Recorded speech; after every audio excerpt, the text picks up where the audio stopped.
whisky epiphany took place in the far northwest of Scotland. The three of us decided to go to Cayley in Ullapool, which is about 30 miles away, and knew that a whole bunch of friends would have a head start on us in terms of the drink. So we decided we would try and achieve some degree of parity on the road down to Ullapool. And two of us began drinking. The driver didn't, I hasten to add. And I looked out the window and there was this landscape. There's this incredible moorland and sudden mountains rearing up and lochans and the sun just going down. And I took another sip and I realised that this whisky is from this place.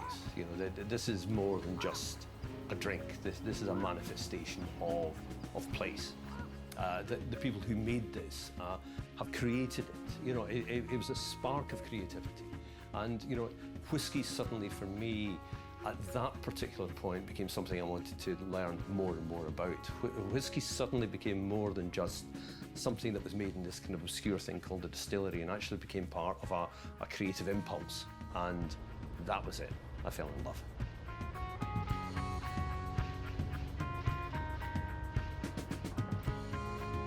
I asked you, as we were wandering here, you know, about your whisky epiphany, you know, that moment where everything just went, wow.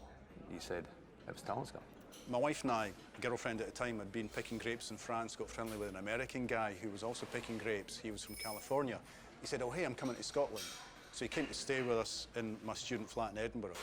And he said, can we go and look at some distilleries? So I borrowed my auntie's car, my auntie Jenny from Lochgelly. I borrowed her car and we drove around the north of Scotland visiting as many distilleries as we could. No real plan to it at all. But we had some amazing nights, and one in particular where we're staying in a youth hostel in Uig, I think, Isle of Skye, way in the middle of nowhere, and we knew that the local whisky was Talisker, and we walked into this quite a rough bar, I would say. You know, the piano player stopped playing as we walked in through the front door. Barman's kind of polishing glasses, looking at us a wee bit suspect, you know. Walked up and said, 2 Taliskers, please.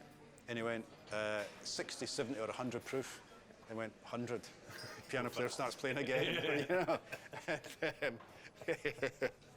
I mean, that wee tour I did with my friend was a fantastic adventure, an adventure in place, an adventure in geography, and meeting people. You go to Shetland, different people. People are very different from the people on the mainland. Sure. You go to Aberdeen, people are different from Dundee, different from Inverness, different from Glasgow. Go to the Western Isles, different again. So it's this very multifarious small country.